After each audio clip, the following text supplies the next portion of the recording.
presento a un espacio de Radio Guamá donde le proponemos llegar a la vida de pinareños ilustres pero poco conocidos, esos que hacen camino al andar. Hoy Te presento a Aliocha Pérez Vargas.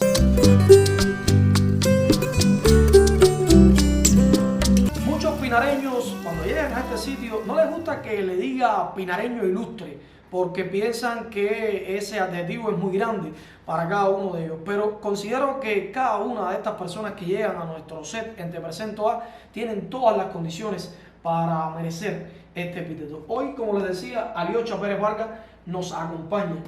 Un placer poder tenerte acá. Eres de las jóvenes figuras del arte en Pinar del Río que prestigia a Vuelta Abajo. ¿Y te incomoda que te llame ilustre? A un guajiro de Santa María le incomoda que le digan ilustre? Bueno, yo precisamente, primero, gracias por la invitación.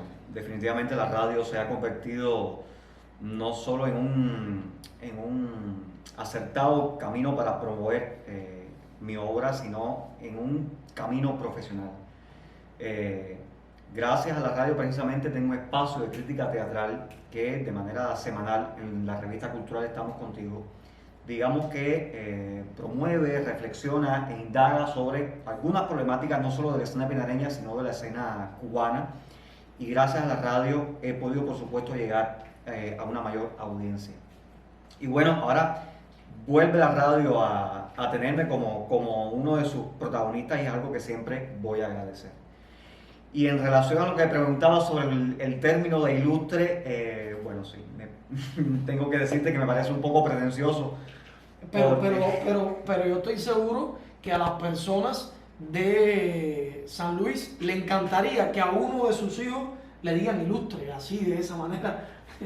Porque realmente lo que tú has hecho, lo que tú has logrado en el mundo de la escena, yo creo que es para sentirse muy orgulloso.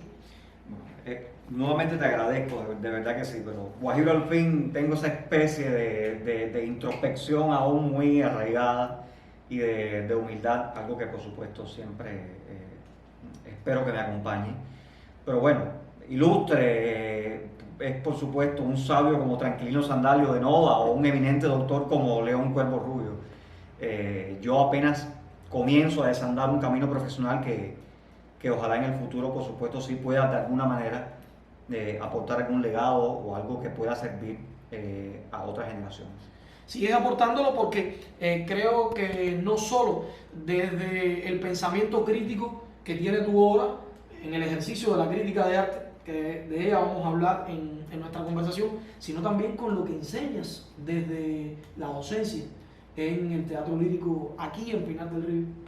Sí, generalmente la teatrología, que es una disciplina, la disciplina en la que me gradué en el Instituto Superior de Arte en 2018, te da la posibilidad no solo de desarrollarte como crítico teatral, que digamos es la labor que más se conoce, sino tiene un campo de acción un poco más amplio que te permite, por supuesto, ser docente o gestor cultural o incluso dirigir alguna institución de las artes escénicas por el abanico de opciones de ese background artístico, cultural, teórico que vas incorporando durante la carrera y que te permite aplicarlo en la práctica y por supuesto en, digamos, las dinámicas culturales en los que el teatro está involucrado.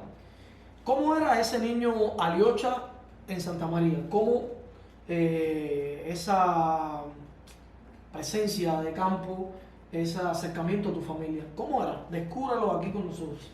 Bueno, ya lo mencionaste anteriormente, soy de un pueblito que está entre las inmediaciones de La Coloma y San Luis, que se llama... Está como en el medio, sí, como en el ojo del huracán. Que se llama Santa María. Un pueblo que ha trascendido porque está rodeado de unas lagunas que han sido muy populares en Pinar del Río. Pero de niño fui extremadamente sobreprotegido por mis padres. O sea, no era de esos niños que envidiaba a mis compañeros que siempre andaban descalzos o que los dejaban bañarse en las lagunas. Nunca pude disfrutar de esa especie. ¿Era enfermizo o era no, era el pequeño, era el pequeño de la familia, el menor de dos hijos.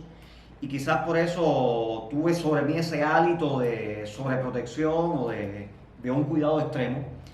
Y bueno, al extremo de que ni siquiera me dejaban jugar chinata a la verdad, como le decíamos, porque iba a perder todas las chinatas. Las chinatas o mamoncillos, porque en el campo, yo soy de campo también, y como no había chinatas, como hemos pasado tanto con el periodo especial, o seguimos pasando, era con mamoncillo, o si no se ponía una peseta y había que darle la peseta, ahí eso era... Bueno, la vieja me decía que en ese canje que se establecía iba a salir perdiendo, e incluso podía prever que iba a perder. Y ni siquiera se me permitía esas cosas, pero bueno, sí fue una infancia feliz, una infancia donde a pesar de mi niñez comprendía en pleno periodo especial que mis padres hacían todo lo posible porque yo me mantuviera un tanto ajeno a la realidad que me rodeaba, a la dura realidad. ¿Naciste en qué año? Que rodeaba en el campo cubano. ¿Los 90 o los 89, No, 88? nací en el 86, pero uno comienza a tener plena conciencia, por supuesto, un poco más adelante. Y ya desde el primer grado, segundo grado, a pesar de esa especie de coraza que estaba alrededor de mí, uno se percataba de que las cosas habían cambiado. Y entonces lo que se acentúa con mi entrada a la Escuela Vocacional de Arte Raúl Sánchez en 1994, donde por supuesto uno era testigo de una precariedad evidente desde todo punto de vista, desde la logística, de la base material de estudio, por ejemplo, hasta el estado de los instrumentos musicales o hasta de la comida que te daban en la beca. Y realmente fue una época muy dura, pero repito, los viejos siempre hicieron lo posible porque yo viviera en una especie de burbuja en la que de cierta manera podía sentirme con múltiples comodidades a pesar de todo. ¿Fue los artistas aficionados o fue la escuela o fue la familia la que te lleva a presentarte específicamente a unas pruebas para una escuela vocacional de arte? Bueno, eso se lo debo a la política cultural de este país. O sea, es impensable que un guajiro de Santa María pueda aspirar, ni siquiera soñar con pretender una carrera artística. Y un instructor de arte de San Luis, de música, que se llama Juan Francisco, fue quien me ve, me hace las primeras pruebas de actitud, me da una especie de preparación, de taller. Me presento a la escuela de arte en la especialidad de piano, apruebo los exámenes de piano y bueno, ya comienzo los estudios de música a partir del tercer grado, que se comenzaba a estudiar de manera específica ese instrumento.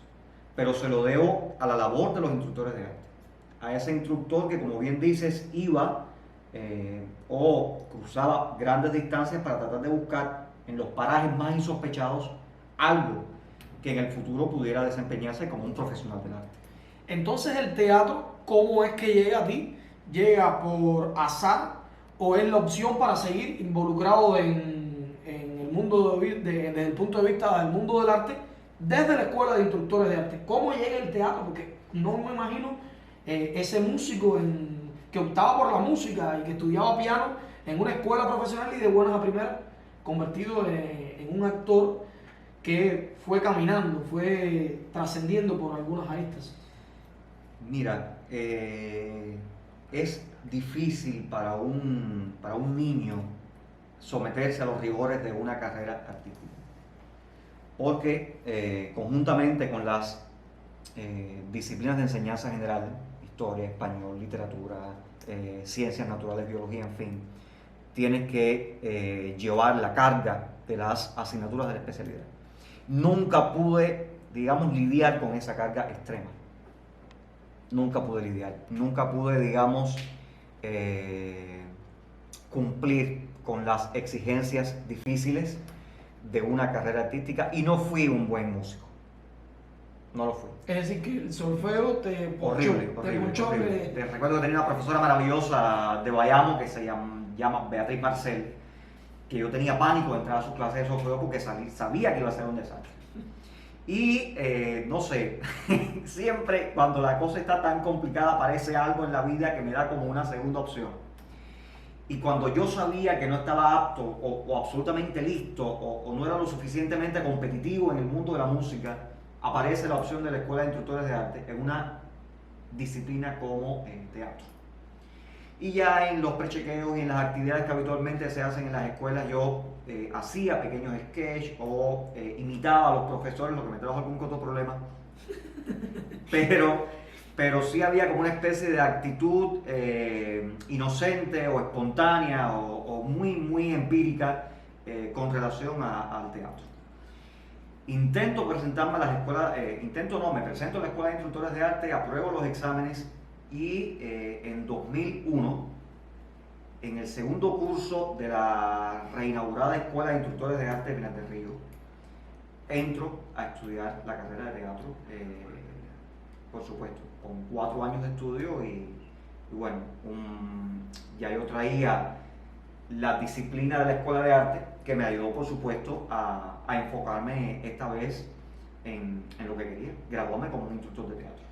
¿Cuánto significó Cassandra en tu vida como artista, pero sobre todo en esa oportunidad primaria de poder acercarse, aunque no de manera profesional, sí al mundo de las tablas, de manera directa, en frente de un público? Cassandra es la posibilidad de completar lo que la academia no puede facilitarte, de comprender realmente cómo es el mundo de la escena desde la práctica misma, de vivir un proceso de puesta en escena desde su más primaria génesis hasta su confrontación con el espectador. Todas las herramientas de ver a un director trabajando directamente con el actor, de ver cómo el texto se va incorporando en el cuerpo y la voz de los actores, de sentir las reacciones del espectador y de comprender que hay cosas en la puesta que hay que cambiar, que no es un ente estático, sino que está en constante transformación, incluso más allá del estreno, fue algo que me enseñó Cassandra. Le debo agradecer infinitamente a Duriel Quijo Quintana, quien entonces era un estudiante de dramaturgia de LISA y profesor de dramaturgia de la Escuela de Instructores, la posibilidad de haber contado conmigo para incluirme en esa experiencia. Una experiencia que me regaló sucesos maravillosos, desde la participación en festivales nacionales como el Olga Alonso, mis primeros premios como actor en el entonces Festival de Unipersonales Tragaluz, que se hacía anualmente en el municipio de San Luis, hasta conocer a profesionales maravillosos que definitivamente me marcarían en mi eventual vida ya como profesional de las tablas. Te propongo hacer una pausa, yo las detesto, porque realmente las pausas promocionales como un tanto que cortan la conversación y el hilo mágico que surge entre un entrevistado y el entrevistador, pero bueno, es inevitablemente hacerla. Y a usted que sigue a través de las redes sociales esta entrevista con el actor, dramaturgo y también director, el pianista que vamos descubriendo aquí en esta entrevista, Alyosha Pérez Vargas, que siga junto a nosotros a través de las redes sociales de Radio Guamá, la señal sonora de la familia pinareña que ahora transcurre sobre la multimedialidad.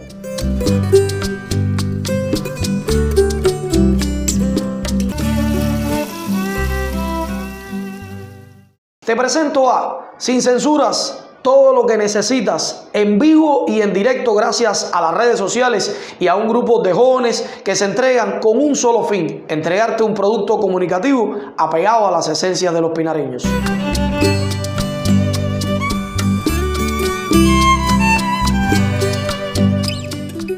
En Te Presento A conversamos con un joven teatrólogo de Pinar del Río, de lo mejor que tiene la escena pinareña y también cubana, a mi juicio.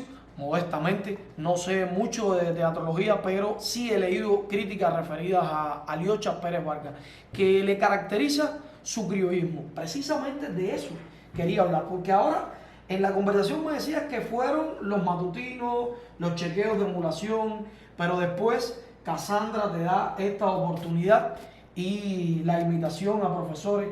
¿Por qué siempre el humor dentro de lo que hace? ¿Por qué siempre eso criollo, eso autóctono, eso cubano? Mira, eso de incorporar al humor es algo que se manifiesta de manera realmente espontánea. No es nada realmente que se estudia, ni realmente hay un ABC para tener eso incorporado. Eso que se manifiesta después en la gestualidad, en el ingenio, en el choteo, algo que nos caracteriza tanto como nación y como cultura. Y ha sido algo que también me ha ido, digamos que rodeando, desde estos primeros e inocentes pasos en la adolescencia, como bien te dije anteriormente, hasta por supuesto los montajes que hacíamos en Cassandra, donde generalmente tenía una preferencia por la comedia y por supuesto sentía como actor que el espectador lograba conectarse con las criaturas que yo era capaz de encarnar en este sentido. Y entonces vienen montajes como La Provinciana, un texto de Gerardo Fulleda León, donde hago un personaje muy, digamos, muy caricaturesco, o Trágico a la Fuerza, que es una sátira de Anton Chekhov, donde también hago esta especie de personajes que viven en una crisis muy profunda y que tienen que resolver un conflicto en un periodo de tiempo muy pequeño. Y eso genera una especie de intensidad y de, digamos, ansiedad, que son los personajes que realmente me han marcado. Llevo a la comedia de esa manera. O sea, creo que es un género absolutamente difícil, complicado. Muy difícil, diría que yo, requiere, hacer reír. Sí, que requiere de una preparación física absoluta para trabajar los gags, las caídas, la ironía que genera la comedia, el doble sentido.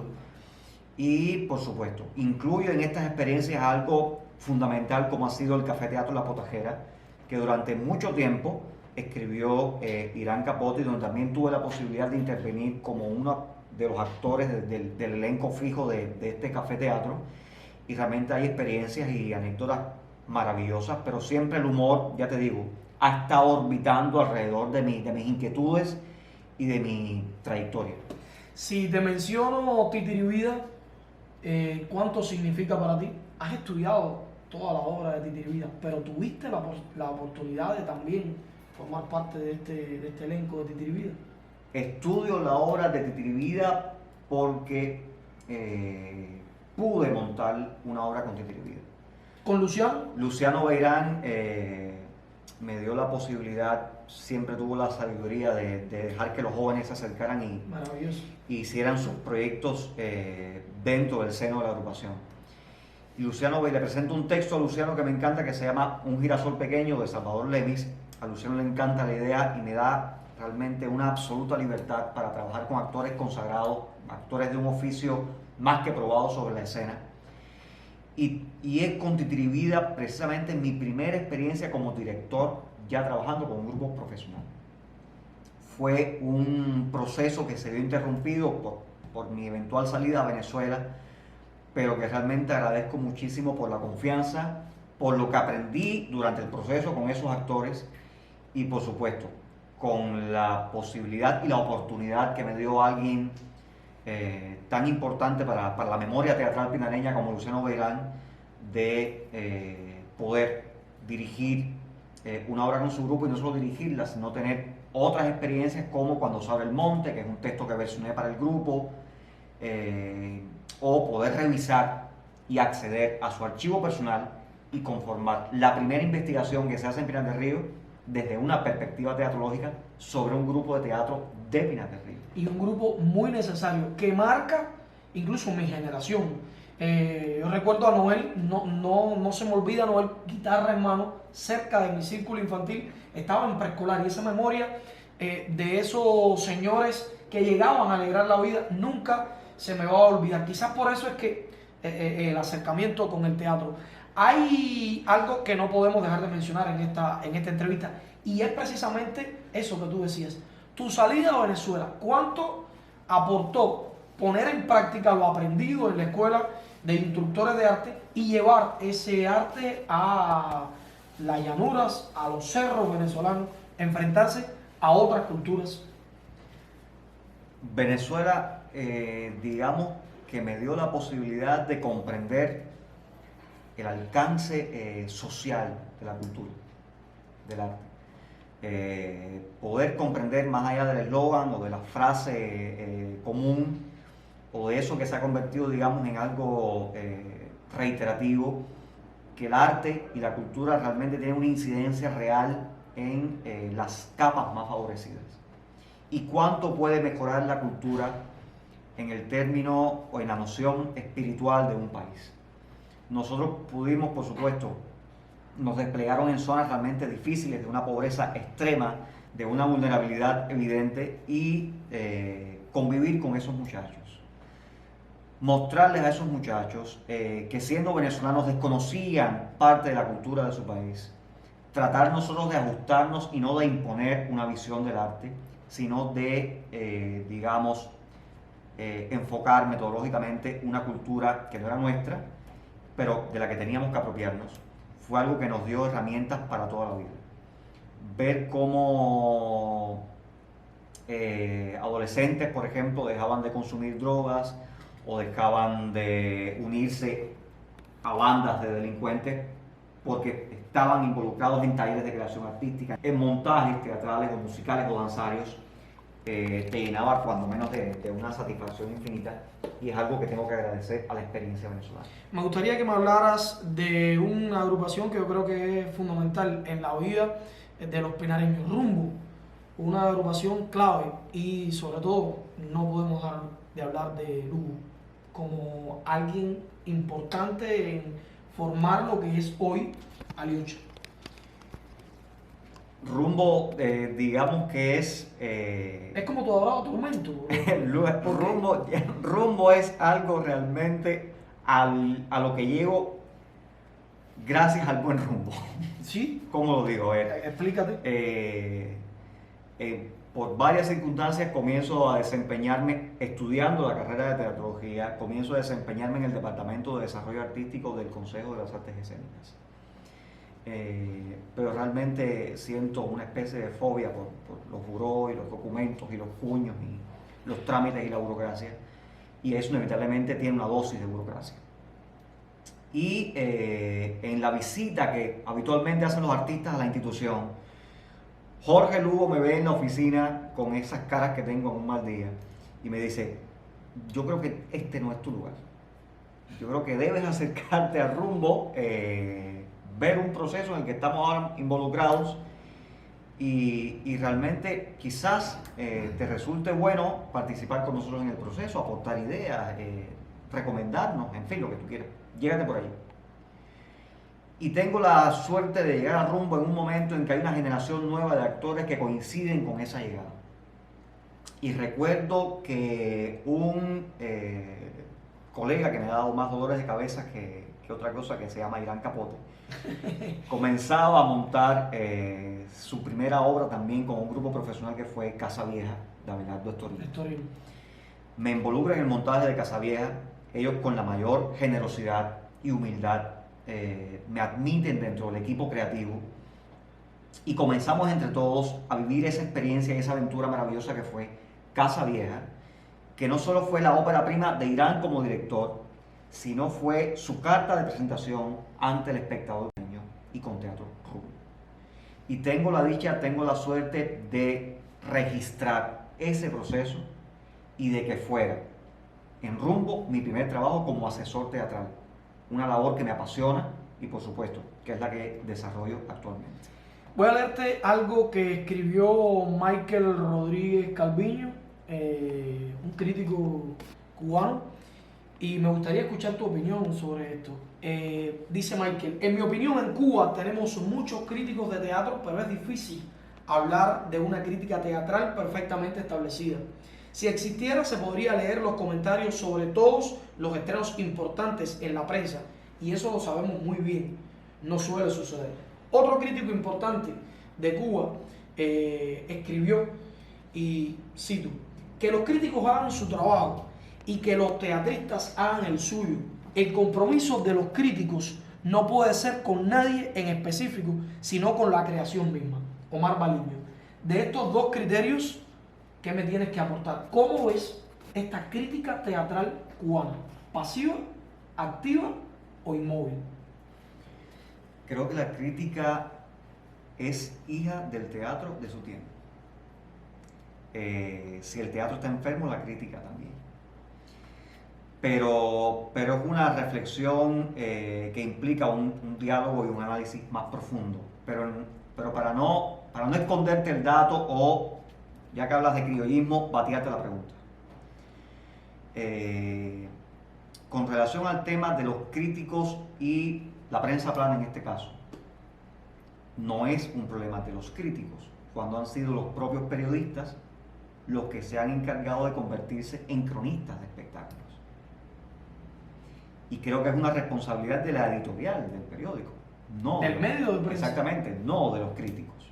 Ese editorial creo que le corresponde auxiliarse de un crítico experimentado, de un crítico profesional, para tener, digamos, una columna en el semanario, en el diario, en lo que sea. Pero cuando un periodista cultural que realmente hace una valoración más promocional que especializada está incluida en la plantilla del periódico, por supuesto que el criterio va a ser, digamos, incompleto, no va a ser, digamos, capaz de sustentar un argumento como lo pudiera ser un crítico que habitualmente va al teatro y que está actualizado en lo que en materia escénica acontece en el país. Así que creo que es más una responsabilidad institucional que del propio crítico, que no es convocado. Pero Calviño habla, por ejemplo, de la crítica teatral, pero yo creo que lo que Calviño dice que pudiera aplicarse a la crítica teatral, pudiera aplicarse a la crítica literaria en este país. Además. O a la crítica de las artes visuales en este país. Hay una especie de pasividad reflexiva que es síntoma, digamos, de el poco alcance provocador o de rigor conceptual que puedan tener las obras, en este caso. Y yo recuerdo que alguien dijo alguna vez que el silencio es una manera de hacer crítica.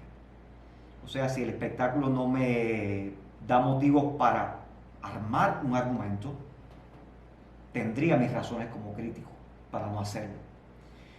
Pero tampoco debe ser esa la solución al problema. Creo que la crítica sobre todo debe ser un puente hacia el espectador. Debe ante todo, como bien dice, estar comprometida con el teatro, no con el artista. Y sobre todo, digamos, arrojar luces que puedan servir para apuntalar algunas fisuras que pueda tener un montaje y sobre todo que sean útiles para el artista, para los productores, para el espectador y para la memoria. Porque la crítica es un registro de un arte que no tiene memoria. Porque el teatro muere cuando muere la representación. Y si no queda un testimonio de esa experiencia, el futuro no existe para esa apuesta. Así que creo, sobre todo eso, que la crítica debe servir al teatro, pero también como memoria de una experiencia, memoria de un tiempo, memoria de un país. Como joven de esta sociedad cubana, como un cubano más, ¿qué tanto te preocupa en el futuro desde la construcción cotidiana que te compete, que en este caso es el teatro? ¿Qué tanto te preocupa como joven creador? Me preocupa que el teatro deje de estar conectado con su tiempo, por ejemplo. Me preocupa que las carreras artísticas cada vez seducen menos a nuestros jóvenes. Me preocupa que no tenemos actores en Pinar del Río. Me preocupa que se censure un arte porque alguien cree realmente que eso, digamos, no es oportuno, no es necesario, porque es mejor, digamos, que el arte se mantenga ajeno o no a la problemática, al conflicto, a la política en términos de polis, no de otra cosa. Me preocupa sobre todo eso, el tema de la censura, el tema de que los contenidos sean extremadamente revisados, pasados por filtro, y que alguien desde un buró decide lo que puede o lo que no puede ponerse sobre la escena. Creo que es importante la libertad de creación, no solo formal, porque en la medida en que tengamos esa libertad, por supuesto que el espectador va a poder trazarse una imagen de país más diversa, más rica, y ahí tendrá la oportunidad de escoger qué visión o con qué visión quedarse. Y creo que eso es importante, creo que eso es válido, necesario. La censura creo que lo que hace es mostrar la vulnerabilidad de algo, mostrar la fisura de algo, desacreditar al censor. Y me parece que es esencial entender eso en términos de política cultural, entender eso en políticas de decisión, entender eso en política de ética, entender eso desde toda perspectiva. Aspiro a eso. No me puedo terminar, sé que el tiempo es implacable, pero no puedo terminar este espacio sin hurgar en esa parte personal que te caracteriza, en ese amor por tu familia, por tu madre, por el resto de las personas que te acompañan, por tu esposa, que no la dejas a ningún lado. ¿Es por miedo que te la lleven o qué pasa? No, realmente mi esposa realmente es una cómplice excepcional. ¿Sabes una cosa? Disculpa que te interrumpa. Yo estuve en un lugar donde los disfruté a ambos en la escena y me encantó eso que montaron ese día. Fue algo que me marcó. No sabía que eran pareja y después me enteré. Así que qué bien. Puede llevar a los espectáculos y se ganan los dos el video. Fue una experiencia también maravillosa. Ella es una excelente cantante y bueno, digamos que logramos complementarnos porque yo soy un poco más pasivo, calmado y es realmente un torbellino. Y un torbellino en todo sentido, en términos de pasión, pero en términos de carácter también. Y realmente logramos, digamos que, compenetrarnos de esa manera, sumar, digamos, de lo que el otro carece. Y realmente ha sido un apoyo esencial en mi vida y bueno, realmente solo tengo cosas que agradecerle a Elizabeth y bueno, sí, soy alguien extremadamente familiar, creo que la familia es sagrado y está por encima de todo, creo que es algo que hay que proteger, que cuidar, creo que es algo, y no sé, nunca me canso de decirle a mi vieja todos los días, qué sé yo, te quiero, por muy kitsch que pueda ser, o por muy ñoño que pueda ser, porque eso es algo realmente que he aprendido. Nunca va a sobrar un te quiero, nunca va a sobrar eres muy importante para mí, nunca va a sobrar un cuánto te necesito. Y siempre me encargo de recordarle eso todos los días a la familia y por supuesto que eso incluye no solo a mi vieja, a mi hermano, sino también a mi esposa. La Cuba que vive hoy este país necesita jóvenes como tú y necesita personas emprendedoras que sigan con una visión crítica de la realidad, pero con una visión emprendedora para tratar de solucionarlo. ¿Te ves en algún momento sin esta necesidad, sin este hálito de oler el problema del otro, de sentir el olor a las lagunas donde naciste, no escuchar el sonido de los raíles de la línea del tren cuando el tren pasaba cerca de tu casa? ¿Te ves sin esto? No creo. Si hay algo que tengo miedo en la vida es de olvidar mi esencia, de olvidar ese olor a tierra arada, de olvidar la voz de mi madre o de olvidar un beso de mi esposa, no sé. Creo que lo importante es retener eso, saber de dónde vienes para tener una visión de hacia dónde quieres ir. Eso creo que es esencial y lo aplico en mi mundo profesional todos los días. Y lo otro es no descomprometerte, no dejarte vencer por la apatía, no dejarte vencer por lo difícil de las circunstancias, no dejarte vencer por las malas decisiones, no dejarte vencer por los que realmente hacen daño a todo, sino saber que siempre hay un más allá y que siempre vas a tener la oportunidad de aportar y de lo que peor pudiera pasarte es rendirte. Así que a eso apuesto y en eso me empeño todos los días. Yo te agradezco muchísimo y le pido al equipo de realización despedir como se despiden a los artistas en el escenario, con un aplauso.